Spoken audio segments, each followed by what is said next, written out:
আপনারা যে যেখান থেকে দেখছেন এবং শুনছেন আপনাদের সবাইকে স্বাগত জানাচ্ছি আমাদের আজকের আলোচনায়। আজকে আমরা দুজন প্রার্থীর রিয়েল ভাইবা আপনাদের সামনে তুলে ধরব। তো তারা যা পাঠিয়েছে আমাকে লিখে, তাই আমি আপনাদের সামনে উপস্থাপন করার চেষ্টা করছি। স্ক্রিনে দেখেন, নিশ্চয়ই দেখতে পাচ্ছেন। একজন আমাকে লিখেছেন সরাসরি হোয়াটসঅ্যাপে, উনি যেভাবে লিখে পাঠিয়েছেন ঠিক সেভাবেই আমি আপনাদের সঙ্গে শেয়ার করার চেষ্টা করছি। উনি বলেছেন যে আমি দীপক বিশ্বাস, আমার গ্রামীণ ব্যাংকের ভাইবা ছিল 30 জুন 2025। আমি ভাইবাটি শেয়ার করছি আপনার সাথে, আমাকে লিখেছে। তো উনি প্রথমে বলেছে যে সালাম দিয়ে রুমে প্রবেশ করি। বোর্ড 3 জন ছিলেন, মানে বোর্ডে আসলে 3 জন ছিলেন, 2 জন একসাথে আমাকে বসতে বললেন। আমি ধন্যবাদ দিয়ে বসলাম। বাম পাশের জন রোল জিজ্ঞাসা করলেন। আমি বললাম স্যার আসলে রোল মুখস্থ করিনি। পরে জানতে পারলাম আমার আগের জনকে জিজ্ঞাসা করেছিল, পারিনি, তাই ঝাড়ি দিছে, কিন্তু আমাকে কিছু বলেনি। জাস্ট আমাকে উনি এভাবেই বলেছেন। আমি একেবারেই কোট করছি ওনার লেখাগুলো, আপনারা একটু বুঝে নেবেন। এরপরে ওনাকে জিজ্ঞাসা করেছে নিজের সম্পর্কে কিছু বলুন। উনি বলেছেন বিস্তারিত আলোচনা। আমি বললাম স্যার আমি দীপক বিশ্বাস, জন্ম গোপালগঞ্জ জেলার কোটালীপাড়ার এক নিভৃত অঞ্চলের দরিদ্র পরিবারে। আমি বিবিএ এবং এমবিএ কমপ্লিট করেছি বঙ্গবন্ধু কলেজ থেকে, আর এসএসসি ও এইচএসসি গ্রামের একটি বিদ্যালয় ও কলেজ থেকে শেষ করেছি। স্যার আমি এখন বেকার। সম্প্রতি আমি নিউজ প্রেজেন্টেশন কোর্স সম্পন্ন করে কয়েকটি টিভি চ্যানেলে অডিশন দিয়েছি। তো উনি ব্র্যাকেট উইথিন ব্র্যাকেটে আমাকে লিখে জানিয়েছে যে আমি আসলে এটার মাধ্যমে আমার কমিউনিকেশন যে স্কিল সেটা বোঝাতে চেয়েছি স্যার, আমি এটা ব্র্যাকেট করে দিয়েছি এই কারণে। এরপরে দেখেন পরের প্রশ্নটা, আমাকে বললেন এক কথায় বলুন অ্যাকাউন্টিং বাস্তবিক জীবনে কিভাবে কাজে লাগাবেন। যেহেতু উনি অ্যাকাউন্টিংয়ের একজন শিক্ষার্থী ছিলেন, সেক্ষেত্রে ওনাকে ওই সাবজেক্ট রিলেটেড এই প্রশ্নটা জিজ্ঞাসা করা হয়েছে। তো উনি বলেছে যেহেতু এক কথায় বলেছে তাই বললাম পাঠ্যপুস্তকে যেটি শিখেছি সেটি বাস্তবে আয় ও ব্যয়ের সঠিক পরিমাপ করতে কাজে লাগাবো এবং শুদ্ধ জীবন পদ্ধতি পালন করতে সাহায্য করবে। উনি এভাবেই বলেছে, তাই আমি আপনাদেরকে এভাবেই দেখালাম। আপনারা চাইলে ভিন্নভাবেও বলতে পারেন, তবে উপস্থিত উনি নিজের বুদ্ধিমত্তা ব্যবহার করে এভাবে যে বলতে পেরেছেন এটাও কিন্তু অনেক বড় একটা কাজ করেছেন উনি। আপনাকে থেমে থাকলে কিন্তু চলবে না, প্রশ্নটার উত্তর করতে হবে। ভুল হোক সঠিক হোক, সব প্রশ্নের উত্তর তো আর মানুষ জানবে না, তাই না? একটু গুছিয়ে আপনি নিজের মতো করে বলার চেষ্টা করবেন। সরি। এরপরে দেখেন আমাকে জিজ্ঞাসা করেন মাস্টার্স করতে এত সময় লাগলো কেন। আমি বললাম করোনা আর পারিবারিক ঝামেলা ছিল তাই। জিজ্ঞেস করলেন ডক্টর মোহাম্মদ ইউনূস সম্পর্কে আপনার ধারণা কী। আমি বললাম তিনি একজন মহান মানুষ, একজন নোবেল বিজয়ী মানুষ। তার সুনাম ও সুখ্যাতি দেশ বিদেশে ছড়িয়ে আছে। আমি অনেক আগে থেকেই তার একজন ফ্যান, আসলে তিনি আমার আইডল। ওকে, তো উনি ওভাবে বলেছেন। এরপরে দেখেন আরও কী কী প্রশ্ন জিজ্ঞাসা করলেন কেন জব করতে চান গ্রামীণ ব্যাংকে। আসলে এই প্রশ্নটা অনেককেই করা হয় যে আসলে আপনি গ্রামীণ ব্যাংকে কেন চাকরিটা করতে চান। আমি বললাম স্যার আমি খুব অভাবী পরিবারের সন্তান, বাবা মা নেই। গ্রামীণ ব্যাংক সাধারণত ভূমিহীন, দরিদ্র ও অসহায় মানুষদের নিয়ে কাজ করে।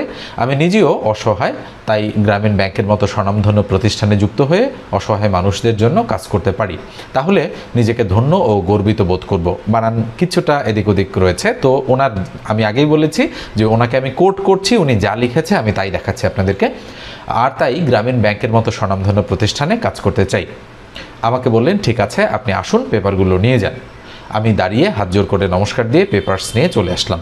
এরপরে বিশেষ দ্রষ্টব্য উনি লিখেছেন আমাকে যে আমার লুক ও ড্রেস ভালো ছিল, যেহেতু প্রেজেন্টেশন কোর্স করেছি, টোন, উচ্চারণ ও কথা বলার ধরন সাথে ফ্লুয়েন্সি ভালো ছিল। সাবজেক্ট অ্যাকাউন্টিং, প্রথম শ্রেণী, বয়স 31 বছর 7 মাস, রিটেন মার্ক 47± হতে পারে। কত মার্ক আশা করতে পারি? আমি ওনাকে বলেছি কমপক্ষে 30 পাবেন আপনি এই ভাইভাতে। তো 35 পর্যন্তও কিন্তু উনি পেতে পারেন, যেহেতু 40 মার্কসের ভাইভা হচ্ছে। আপনারা নিশ্চয়ই জানেন যে এমসিকিউ হয়েছিল 60 মার্কসের, আর 40 মার্কসের কিন্তু তারা ভাইভা নিচ্ছে। এক্ষেত্রে ভাইবার নম্বরটা একটু বেশি রেখেছে তারা, আর অনেকগুলো প্রার্থীকে তারা টিকিয়েছে। যদি ভাইভা আপনি ভালো দিতে পারেন তাহলেই কেবল আপনার চাকরির চাকরিটি হওয়ার সম্ভাবনা রয়েছে। যদি চাকরিটি পেতে চান তাহলে অবশ্যই ভাইবা গুছিয়ে যে সম্ভাব্য যে প্রশ্নগুলো করতে পারে সেগুলো সম্পর্কে আগে থেকেই লিখে লিখে প্র্যাকটিস করবেন, অনলাইনের হেল্প নেবেন, আর যদি প্রয়োজন মনে করেন ছোট একটা সাজেশন রয়েছে আমার কাছে, চাইলে সেটা কালেক্ট করতে পারেন। খুব বেশি প্রয়োজন মানে হবে যে সেটা তা না, তবে আপনাকে কিছুটা হেল্প করতে পারে। ওকে, আমি বারবার বলি যে নিজে নিজেই স্বয়ংসম্পূর্ণ হয়ে পরীক্ষার হলে যাওয়ার চেষ্টা করেন। সাজেশন মানে এই নয় যে আপনাকে যা প্রশ্ন করবে সব কিছু সেখানে লেখা আছে।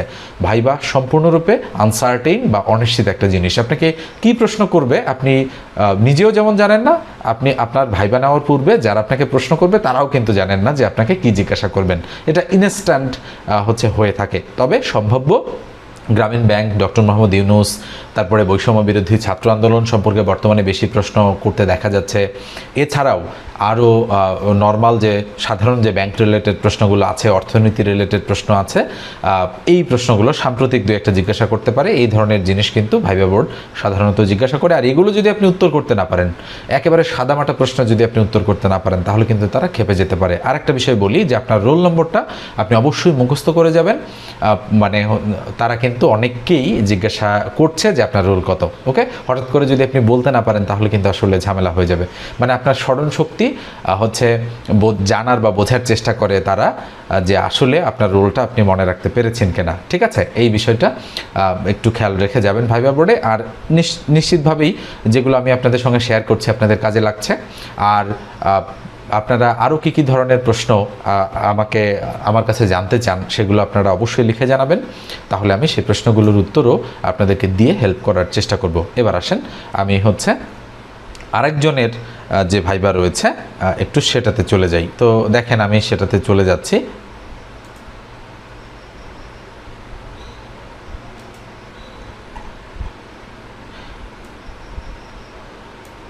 নিশ্চয়ই দেখতে পাচ্ছেন উনি এভাবেই আমাকে লিখে পাঠিয়েছেন, তাই আমি এভাবেই আপনাদের সামনে উপস্থাপন করছি।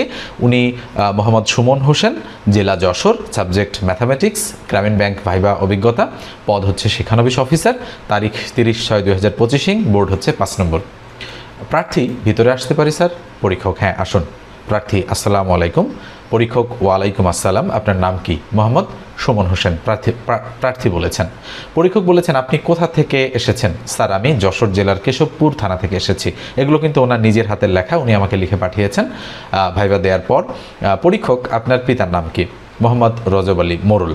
পরীক্ষক আবার বলেছেন আপনার মাতার নাম কি? প্রার্থী বলেছেন মোসাম্মদ হামিদা খাতুন। পরীক্ষক বলেছেন গ্রামীণ ব্যাংক কে প্রতিষ্ঠা করেছেন? প্রার্থী উত্তর দিয়েছেন গ্রামীণ ব্যাংক প্রতিষ্ঠা করেছেন নোবেল বিজয়ী ডক্টর মোহাম্মদ ইউনূস। ওকে, উনি সঠিক উত্তর দিয়েছেন, নিশ্চয়ই বুঝতে পারছেন।